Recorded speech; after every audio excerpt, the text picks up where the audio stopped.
강의사는 증시 각도기. 안녕하세요. 증시나 집안지원입니다. 네, 안녕하십니까. 각도기 박사님입니다. 나 오늘도 못 올라서 좀 기가 차네. 네. 아, 참. 물론 뭐 바이오 대표 기업들이 좋은 뉴스를 발표하고 약간 발산하는 흐름들은 있긴 했습니다만, 와, 미국에서 반도체 오르는데 왜 우리는 안 올라? 그 진짜 신기하네. 같은 팀인데. 그거 참 신기합니다. 예. 그렇죠. 뭐 어떤 코리아 디스카운트를 지적하는 매체 지적에 따르면 삼성전자가 마이크론의 멀티플만 받아도 네. 현재보다 2배는 올라야 된다, 시총이. 아, 마이크론 멀티플은 기대도 안 해, 사실은요. 네. 그렇죠. 이게 어느 시장에 있다는 것만으로 이제 경쟁력 차이를 빼고서라도 지금 너무 디스카운트가 좀 심한 상황인데, 그렇죠. 오늘도 보니까 그 좀 가치를 좀 제고하려는 노력은 정치권에서도 좀 말이 나오고 있더라고요. 네, 이재명 당대표가 뭐 상법 개정안 추진을 하겠다. 네. 한국 시장의 여러 가지 뭐 불합리한 요소들을 지적하면서 배당 소득세도 좀 너무 높아서 그래, 낮출 필요가 있다. 이런 분리과세 이야기도 해주세요. 그거 진짜 커. 그럼 막 연말에 막 배당 받겠다고 미친 듯이 달려들 걸. 일단 추진하겠다고 하니까 한번 기대를 해봐야 될 것 같고. 그래, 분리과세 먼저 하고 나중에 그걸로 금투세 가시고 그렇게 하면 딱 맞지 뭐. 네. 예. 그런 이제 정치권에서의 노력도 있어야 되고 네. 기업들의 실적도 좀 받쳐줄 필요가 있죠. 지금은 너무 컨센이 계속 하향되는 추세니까. 네. 네. 근데 그렇습니다. 주가 하향이 더 빨라요. 컨센 하향보다 내가 보기에는. 컨센도 하향됐는데 주가는 너무 빨리 많이 하향됐어. 원래 그런 거죠. 예. 네, 코스피는 오늘 상승하고 0.4% 오르고 코스닥은 떨어지는데 네. 어제도 그렇고 뭐 최근에 계속 코스피보다 코스닥이 더 계속 안 좋은 모습들이 지금 연속 며칠인지 모르겠어요. 계속 그런 것 같아요. 근데 이제 사실상 그 1위 기업하고 이제 상위권인 알테오제는 많이 올랐잖아요. 많이 올랐으니까 한번 조정받을 수 있잖아. 임상, 삼상, 뭐 좋다, 뭐 이렇게까지 뉴스가 나왔으니까 한번 쉬었다 갈 수 있는데 이렇게 되면은 다른 거 올라도 못 간다는 얘기 아니야. 시가총액 상위 종목들이 흔들리면. 그렇죠. 아, 진짜 골 네, 때리네. 오늘도 알테오젠은 뭐 이상 하락을 좀 하더라고요. 좋은 네. 소식도 발표했는데 오늘 알테오젠이 뭐 아침에는 막 플러스 막 한 7, 8% 네. 굉장히 많이 올랐던데 너무 좋은 뉴스였어요. 마이너스 7, 8%까지 하루 변동성이 굉장히 컸습니다. 네. 네, 오늘 일단 외국인은 계속 매도를 하고 있습니다. 코스피에서 1,800억, 코스닥에서 500억 정도 매도를 하고 있고 여전히 삼성전자는 오늘 많이는 안 팔았어요. 700억 매도했고 하이닉스 800억 매도했습니다. 어제보다는 매도세가 좀 약화가 됐는데 네. 예전에 2차례 자사주 매입 사례 때도 마찬가지였지만 삼성전자가 오늘부터 자사주 매입을 시작했습니다. 네. 금요일 날 하겠다 발표했는데 월요일도 안 했고 화요일도 안 했고 수요일 날 100만 주 자사주 체결을 오늘 했는데 네. 진짜 천천히 싸더라고요. 아침부터 끝까지 나눠가지고 조금씩 시장 영향이 아예 없게. 100만 주면은 뭐 이거지 뭐 1분에 예를 들면 100 아니구나. 1분에 해도 100분이잖아. 그러니까 1분에 5천 주씩 해주세요. 네, 그렇게 나눠 산 건데 이게 하루 거래량 대비해서 100만 주 큰 건 아니거든요. 그러니까. 근데 상당히 좀 신중하게 사서 뭐 오늘 뭐 영향은 없었고 오히려 삼성전자 하락해서 마감했습니다. 네. 네, 오늘 업종별로는 통신주가 제일 잘 올랐어요. KT가 3.7% 올랐는데 주주환원 금액이 상당히 여기서 많이 올리려고 해요. 지금 통신주는 사실 아무도 관심 없잖아요. 근데 그쵸. 주주환원하는 금액이 23년도에는 5천억, 24년도에 7천억, 25년도에는 9천억이 기대가 됩니다. 네. 이러면 순이익에서 상당 부분을 지금 환원을 하는 거고 은행주보다 주주환원율이 높은 것 같아요. 네. 네. 그래서 그러니까 올해 보면은 그 바이오 코스닥 바이오 빼고 은근하게 승기를 거머쥔 사람은 이 밸류업 관련한 분들밖에 없어. 은행주가 지금 조용한 순간 KB금융이 따블났고 최근 몇 달 동안 뭐 그게 없지만 연초부터는 굉장히 많이 올라서 올랐죠. 안 빠지고 잘 그리고 버티고 있죠. 이번에 7월달 이후에 빠지고 지난 뭐 2주간 빠질 때도 뭐 조금밖에 안 빠졌어. 그러니까 사실상 완전 위너야 그쪽이. 이런 통신주도 이제 거기에 합류하는 건데 아무도 관심이 없죠. 그러니까 더 잘 되는 것 같아. 아 참. 네. 그리고 오늘 음식료 섹터가 좀 강세를 보였습니다. 오리온, 제일제당, 빙그레 이런 데가 5%씩 상승을 했는데 뭐 하나투자증권에서는 오리온에 대해서 뭐 오랜만에 매수 추천이다 하면서 리포트도 낸 영향도 좀 있고요. 네, 이따 자세히 말씀드리겠습니다. 그리고 운수장비 섹터에서는 조선주가 오늘 강세 보였어요. 네. 뭐 현대중공업과 현대미포 이런 현대그룹들이 요즘에 굉장히 좀 주가 상승이 정말 많이 오르고 있고 오늘은 기자재가 어제도 많이 올랐죠. 최근에 들어서 기자재가 좀 뒤따라 움직이는 모습들이 보이고 있습니다. 그리고 현대차, 뭐 기아도 오늘 상승을 했고요. 금융업종이 오늘은 전반적으로 좀 올랐어요. KB금융, JB금융, 신한지주, BNK, 뭐 하나 다 2에서 4%대로 네. 오늘은 전반적으로 좀 많이 상승을 했습니다. 건설주가 제일 많이 하락했는데 뭐 아무래도 좀 중소형 건설사 중에 그 재건 테마로 많이 올랐던 것들 오늘 좀 하락했어요. 네. 최근에 계속 이제 러시아 본토를 우크라이나가 미사일을 쏴버리고 네네. 러시아에서는 뭐 교리를 수정해서 핵을 쏴버릴 것처럼 위협을 하고 있고, 네 오늘은 또 뭐 러시아의 본토 타격 가능성이 있다면서 뭐 어디 그 우크라이나 지역에 있는 미 대사관에서 뭐 직원들 대피하라 이런 얘기도 오늘 한 오후 3시쯤에 속보로 알려지면서 네. 시장이 아마 그것 때문에 좀 급락한 영향을 받았던 것 같습니다. 네. 네, 그리고 건설주가 전기가스주가 이제 그 다음으로 많이 하락을 했는데 한국가스공사, 한국전력은 최근에 지금 유가 많이 오르면서 네. 많이 상승했으니까 좀 오늘은 반락한 것 같습니다. 일단 한화투자증권에서 오리온에 대해서 되게 향후에 수출 기대감을 좀 불어넣는 것 같습니다. 올해 10월달 실적만 보면요, 한국, 중국, 베트남, 러시아 매출이 각각 9%, 12%, 34% 성장했습니다. 특히 베트남, 러시아 매출 이쪽이 굉장히 급증하고 있는 모습인데 환율 효과를 제거해도 베트남, 러시아가 12%, 31% 비슷하게 올랐어요. 그래서 한국은 그냥 완만한 성장을 하고 있는데 네. 해외에서 굉장히 두 자릿수의 성장세를 이어가고 있습니다. 중국도 마찬가지로고요. 네, 그리고 러시아 매출액은 특히나 역대 최대 월 매출을 기록을 했어요. 최근에 러시아에서 지금 재미를 보고 있는 유일무이한 기업이 아닌가 생각이 듭니다. 이거 초코바이가 가끔씩 먹으면 먹을만해요. 한국 사람들은 이제 잘 안 먹죠. 특히나 남자들은 이제 군대에서 많이 먹고 제대한 이후에는 뭐 잘 안 건드리는 것 같아요. 아, 저는 군대 전에 먹고 사실은 안 먹었어요. 근데 군대 가면 아무것도 단 걸 안 주잖아. 네. 그래서 석 달 만인가 처음으로 이걸 그때 먹었던 기억이 나. 꿀맛이더라고. 군대 가기 전에 먹지도 않았는데. 그다음부터 그렇죠. 달리 보이더라. 초코파이가 맛있더라. 초코파이 먹으라고 막 종교 활동하니까. 1년에 한 5번쯤 먹는 것 같아. 5번에서 10번쯤. 맛있어. 근데 얘네들은 많이 먹어봐야 1년에 5번에서 10번 아닐 거야. 그러니까 더 먹고 싶지. 5번 먹었으면 10번 먹고 싶고, 그지? 네, 어쨌든 그 북한에서는 가루로 먹는데. 뭘요? 초코파이를요? 왜냐면 자기한테 그 전달될 때 다 가루로 바뀌어서 온대. 아, 그래서 저기 박스로 된 초코파이를 보고 되게 충격을 먹었다고. 멀쩡한 초코파이를 보고. 멀쩡한 초코파이 처음 봐서. 네, 그런 얘기도 있어요. 네. 네, 향후에 북한에도 뭐 수출을 할 날이 왔으면 좋겠네요. 네, 그리고 네, 그래서 목표가도 한 8% 상향해서 14만 원 제시를 했고요. 빙그레 같은 경우에는 식물성 메로나라고 있어요. 이게 수출 전용 제품이래요. 우리나라는 이제 식물성은 아닌데 그거는 메로나가 그럼 동물이야? 그런가 봐요. 메로나가? 그 안에 이제 동물성 제품이 좀 사용이 되는 것 같은데 이 식물성 메로나가 해외에서 굉장히 좀 인기가 많은 것 같아요. 일단 올해 상반기에 이 식물성 메로나가 유럽 지역에서 전년 대비 매출액이 3배 증가했습니다. 그리고 이번에 호주 코스트코에 입점을 하게 되면서 좀 수출 기대감이 좀 불어넣은 것 같습니다. 메론이 동물이었구나. 그리고 이제 중국하고 교류 확대 기대감이 좀 생기는 것 같아요. 여행주가 오늘은 좀 상승을 했는데 네. 중국 정부가 일단 내년 말까지 한국인의 무비자 입국 허용했잖아요. 그 이후로 여행사들이 중국 여행 패키지를 굉장히 많이 내고 있어요. 상당히 좀 저렴하더라고요. 일본보다 쌉니다.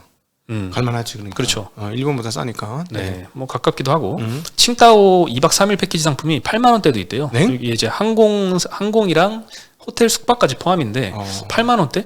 약간 좀 믿기지 않고 약간 굉장히 좀 비인기 출발일, 뭐 도착일 이런 게 아닐까 뭐 생각이 드는데 어쨌든 뭐 이런 상품도 있고 보통은 중국행 왕복 항공권이 10만 원대 정도라고 합니다. 굉장히 10만 원? 네. 일본도 정말 쌀 때는 그렇게 갈 수 있지 않나요? 보통 한 30만 원 이렇게 하고. 그렇죠. 30만 원 하죠. 네. 어쨌든 중국은 굉장히 싸서 동방항공도 아니고 한국항공인데. 그렇죠. 한국의 LCC들. 네. 그리고 굉장히 좀 요즘에 그 젊은 층들의 소비가 약간 좀 저렴한 소비들을 돈이 없어. 비중이 많이 늘어나고 있는 것 같아요. 돈이 없으니까. 네, 그렇죠. 주식으로도 까먹고 지금 다 까먹었잖아. 미국 주식하고 저 코인 하신 분들 빼고는 다 까먹었잖아. 그렇죠. 그런 얘기도 있더라고요. 미국의 개인 투자자들 있잖아요. 미국 사람들. 미국 개인 투자자들은 올해 수익률이 10% 정도다. 왜? 그 JP 모건에서 아마 조사를 했던 것 같은데 네. 상당히 낮더라고요. 기관 투자자들은 수익이 많이 났는데 네. 미국의 개인 투자자들은 수익이 별로 안 났다. 아마 우리나라의 뭐 코스닥 같은 그런 거를 건드려서 러셀 그런 거지. 리천이면 맞지. 러셀 리천 주식 갖고 있으면 그렇게 되죠. 네, 어쨌든 한국 사람들의 미국 주식 수익률이 훨씬 더 좋은 것 같습니다. 우리는 뭐 모르는 건 안 하잖아. 아는 거 하니까. 네. 그렇죠. 다 아는 거 하니까 다 시총 상위 종목밖에 건드릴 게 없어서. 그렇죠. 네. 오히려 더 유리해졌지. 네. 그러네요. 사실 우리나라 개인 투자자들 생각해 보면 한국 시장에서는 시총 굉장히 작은 소형주들 많이 매매하고 네. 코스닥 시장이 이제 개인 투자자 비중이 압도적으로 높잖아요. 네. 미국 시장에서는 저 시총 상위만 건드리고. 네, 모르니까. 네. 네. 네, 그래서 수익이 좋았던 것 같습니다. 자기가 경험한 주식만 하는 거잖아요. 경험한 주식. 그죠? 네, 그리고 이거 중국 여행 패키지 굉장히 저렴해서 그런지 일단 11월 들어서 중국 여행 예약 고객이 한 2배 정도 늘었다고 하고 연령층이 사실 중국 여행은 예전에 60대 이상이 많이 갔어요. 장가계나 뭐 이런 데 있잖아요. 그렇죠. 네, 근데 요즘엔 3, 40대에서 굉장히 좀 수요가 많이 늘고 있다고 합니다. 네, 그리고 중국의 관영 매체도 한국을 대하는 톤이 조금 달라졌어요. 그 15일 날 그 에이펙 회의를 계기로 한중 정상회담이 있었잖아요. 근데 그 이후에 이 한국과 좀 협력을 강화해야 된다. 이렇게 한국 협력에 대해서 긍정적인 톤으로 좀 바뀐 것 같습니다. 네. 네, 그리고 바이오 오늘 아. 좀 희한하게 오후 2시 이후로 갑자기 급락세가 펼쳐졌는데 외국인이 팔았나 했는데 외국인이 코스닥 수급에 뭐 교란을 일으킨 것도 아니었어요. 네네. 네, 오히려 조금 원래 순매도는 했지만 그 매도 규모를 좀 줄였거든요. 2시 이후부터. 그래서 보니까 뭐 일단 3시경에 이제 키이우 미국 대사관에서 러시아 공격 가능성이 있어서 직원 대피해라 이런 속보가 있었는데 특이하게 업종별로는 바이오 위주로 좀 낙폭이 커졌습니다. 네. 네, 뭐 미국 선물 시장도 변화는 없었고요. 근데 이제 알테오젠 같은 경우가 특히나 좀 많이 하락을 했습니다. 일단 호재가 발표됐죠, 오늘. 네. 네, 오늘 호재가 발표됐는데 그거 반영해서 많이 상승했는데 갑자기 오후 들어서 마이너스 전환하더니 마이너스 7% 가까이 하락해서 끝났습니다. 중간에 뭐 유상증자 관련된 찌라시가 돌았다 이런 얘기도 있는데 어쨌든 이건 확인이 좀 더 필요할 것 같습니다. 네. 알테오젠 호재 같은 경우에는 어제 저녁에 이제 머크에서 발표가 있었는데 키트루다 이 SC 피하주사 제형의 임상 3상 결과 발표가 있었습니다. 네. 좋은 결과를 발표했어요. 네, 그 임상 3상 탑라인 결과가 머크 홈페이지에 게시가 됐는데 이제 성공적인 결과였고 알테오젠이라는 기업을 이제 머크에서 처음으로 공식 언급을 했다는 것도 의미가 있었던 것 같습니다. 네. 오늘 신한투자증권에서 리포트가 나왔는데 알테오젠은 국내 바이오텍 중에 상업화에 성공한 최초의 기술 플랫폼 보유사이자 공장까지 갖추는 첫 회사가 될 것이다. 네. 현재 기술 이전 논의 중인 6개의 빅파마의 의사결정도 쉬워질 것이다. 라고 언급을 했고 내년 1월 달에는 전 세계 허가 신청을 예상을 하고 있습니다. 네. 그리고 말까지는 아마 이제 허가가 승인될 것으로 예상을 하고 있습니다. 네. 뭐 키트루다 같은 경우에는 이제 머크의 세계에서 제일 많이 팔리는 의약품이잖아요. 28년도 기준으로는 이 지금 이 키트루다 제품의 한 50%가 이 SC 제형으로 피하주사 제형으로 알테오젠 플랫폼 기술을 써서 변환이 될 것이다. 그럼 지금 머크의 매출액의 한 절반 정도는 이 피하주사 제형으로 달성을 할 텐데 거기서 로열티를 받으면 알테오젠이 연간 1조 원 이상 로열티를 받을 것이다. 그 투자 포인트가 점점점 구체화되고 있는 모습인 네. 것 같습니다. 근데 아무래도 시가총액이 한 20조까지 올랐기 때문에 네. 줄다름을 쳐서 계속 올랐었잖아요. 그러니까 아무래도 호재가 나오면 이제 호재 발산 할 수 있겠죠. 한번 발산하고 난 다음에 또 다른 업체들하고 또 있으면 이제 예상 이익이 되면서 다시 반등을 할 수는 있는데 오늘은 약간 호재 발산이 나올만 했던 때 나온 거 아닌가 싶기는 해. 다시 이제 좋은 호재가 나면 다시 올라가면 되긴 하죠. 근데 네. 어쨌든 저게 꺾이면서 그냥 다 같이 빠졌어. 바이오가. 네. 어쨌든 바이오텍 같은 경우에는 굉장히 잘 됐으면 좋겠어요. 아, 그럼요. 네. 해외에 없는 유일무이한 섹터라고 할까요? 한국에밖에 없는 네. 바이오텍 투자하려면 한국 기업에 사야 되는 약간 이런 네. 거라서 좀 잘 컸으면 좋겠습니다. 이게 적용증이 여러 군데가 많아가지고 그냥 쉽게 얘기하면 주사기 파는 거랑 마찬가지잖아. 이거 특수 주사기예요? 이런 개념인 거잖아. 한국에서만 파는 주사기예요? 뭐 너무 후려치시는 거 아니에요? 아니 그러니까 예를 들어 이걸로 하면은 일주일 한 번만 주면은 일주일 가요, 한 달 가요, 뭐 이런 개념인 거잖아요. 그러니까 무슨 약을 만들었어가 아니고, 그지? 그렇죠. 뭐 신약 만드는 개념은 아니고. 예. 네. 그러니까 이거 되게 좋은 것 같아. 계속 이거 여기저기 쓸 수 있잖아, 여기저기. 그렇죠. 뭐 비만 치료제에도 쓰고 다른 데도 쓰고. 네. 네. 그리고 오늘 바이오 업종에서 사실 호재가 굉장히 많이 나왔어요. 이 알테오젠뿐만 아니라 삼성바이오로직스도 아침부터 9,300억 규모로 CMO 계약 두 건을 공시했고 둘 다 유럽 제약사 대상으로 하는 계약이고 2024년 11월부터 2031년 12월까지 뭐 1조 원이니까 사실 연도별로 나눠 생각하면은 뭐 연간으로는 그렇게 큰 네. 금액은 아닐 수 있어요. 네. 네, 일단 요 두 건의 수주만으로 23년도 전체 수주의 30% 정도 차지하는 대형 계약이었고 올해 수주가 다른 것도 받아서 많이 좀 받았습니다. 5조 3천억 규모로 받았는데 전년 대비 1.5배 늘어난 수주액을 기록을 하고 있습니다. 네.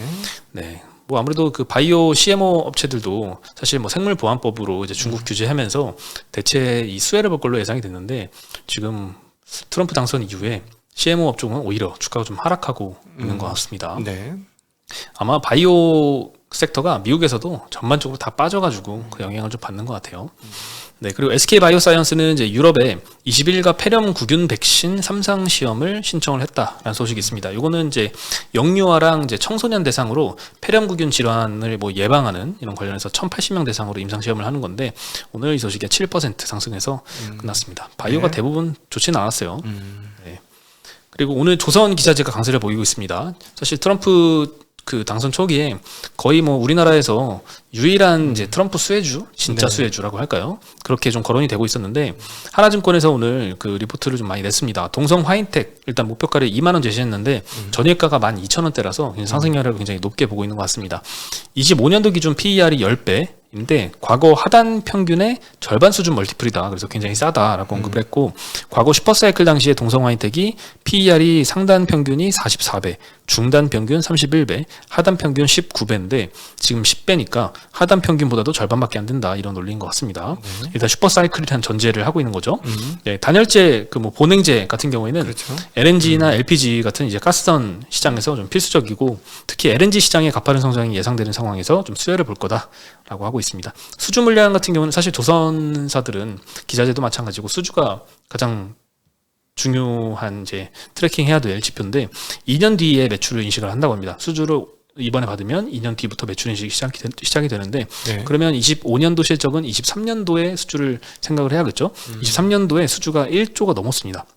그리고 24년도는 현재까지 6,100억 수주를 하고 있어서 네, 앞으로 이제 이게 매출이 인식되면 네. 굉장히 성장세를 나타낼 것이다 이런 리포트였고 그리고 또 하나 이제 세진중공업에 대해서 이제 목표가를 1,500원 제시를 했습니다. 네. 전일가가 7,000원대였는데 일단 3분기까지는 매출 누적으로 2,410억 정도 했거든요. 그럼 분기 평균 800억 정도 한 거죠. 근데 4분기에는 2배 이상인 거의 1,800억 가까이 할 거다. 네. 3분기보다 1,000억을 더 할 거다 이렇게 네. 굉장히 긍정적인 전망을 냈습니다. 회사 특성상 1년치 물량을 선제적으로 수주한 이후에 향후에 1년간 나눠서 매출 인식을 했는데 1, 2, 3분기에는 좀 적게 인식을 해서 4분기에 나머지 전부 다 인식될 것이다 라고 언급을 했는데 충분히 가능하다라고 표명을 했습니다.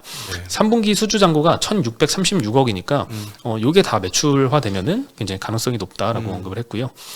현재 이제 향후의 캐파 확장도 진행 중이다라고 하니까 조선업 이 좋은 호조 사이클에 기자재들도 따라가야 된다 이런 논리인 것 같습니다. 그렇지. 사실 기자재가 너무 못 갔어. 그렇죠. 조선주만 비하면. 가고 네. 기자재가 이제 가기 시작한 거죠. 네. 세진중공업 같은 거 가스통 만드는 회사거든요. 네. 큰 가스통이에요. 그냥 이렇게 우리가 매는 가스통 아니고 연료통으로 쓰는 거 네. 엄청나게 큽니다. 그렇죠. 뭐 선체도 만들고 네. 그렇죠. 한번 고려해봐야 될 것 같은 회사예요. 네. 그리고 엔비디아가 4.9% 급등을 했는데 요거 노이즈에 블랙웰 그 바렐 노이즈가 있었는데 엔비디아는 안 흔들리고 한국의 반도체주가 훨씬 더 많이 흔들렸어요. 진짜 네. 뭐를 해도 안 되네 정말. 근데 전체적으로는 이제 이 노이즈는 일시적일 것이다라는 톤이 제일 많더라고요. 네. 일단 뱅크 오브 아메리카는 이제 블랙웰의 고전력 구성에 대한 우려는 타당하지만 25년도 모멘텀을 저해하지는 않을 것이다. AI 수요는 여전히 초기 단계고 모든 운영 문제는 일시적일 것이다. 라고 언급을 했고 웨드부시는 이제 3분기 실적에서 컨센을 상회할 것이다.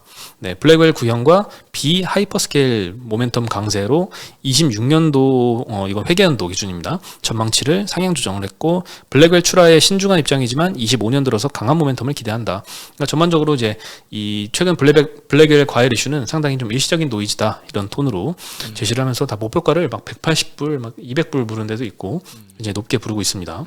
전혀 흔들리지 않는 모습을 보이고 있고 오늘 이제 밤에 엔비디아 실적 발표가 있죠. 네. 근데 너무 다 좋다고 얘기를 해가지고 그게 좀 불안하긴 한데 5%나 올라가지고 그리고 신고가 근처거든요. 지금 고가 근처라서 실적이 아주 좋아야 한번 쫙 오를 수 있지. 그냥 좋으면 좀 애매하긴 합니다. 네. 일단 뭐 컨센 상에는 기본적으로 뭐 컨센 상에 못 네. 한다고 얘기하는 데는 한 군데도 못 본 것 같아요. 그러니까 네. 이게 지금 주가가 그래서 고점인데 컨센 상해를 해도 조금 오르다가 이렇게 될 수도 있을 것 같아가지고. 네. 일단 뭐 엔비디아는 좋은 실적은 발표를 하지 않을까 싶은데 가이던스가 현재 예상보다 또 상회하는 모습을 좀 보여주면 더 잘 갈 것 같고 또 질문이 당연히 바렐 이슈에 대해서 나올 네. 텐데 거기에 대해서도 뭐 대답은 뻔할 것 같아요. 네, 지금은 뭐 해결된 문제다 뭐 이런 식으로 이야기할 것 같은데 어쨌든 엔비디아가 좋은 흐름을 보여줘야지 한국의 여러 이제 관련 업체들도 좋은 흐름을 나타낼 테니까. 네. 지난번에 젠스랑이 우리 최 회장께 빨리 6개월 빨리 더 해달라고 한 걸 봐서는 수요가 계속 차고 넘친다는 얘기가 되겠지. 그렇죠. 네.